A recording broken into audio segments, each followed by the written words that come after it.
Hey guys, in this video I will show you how to share your Netflix account with friends. Alright, let's begin. First, open any preferred browser, search for Netflix, and access the official website.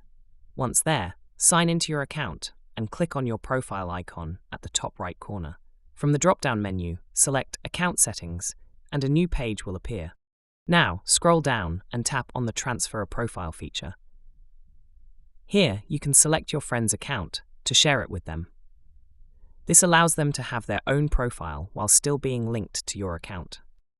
Another simple way to share your Netflix account is by providing your login credentials directly to your friend.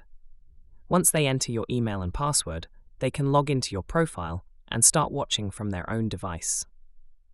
So, that's basically how you can share your Netflix account with friends. And that's it for this video. If you find this helpful, consider subscribing and giving this a big thumbs up. Thanks.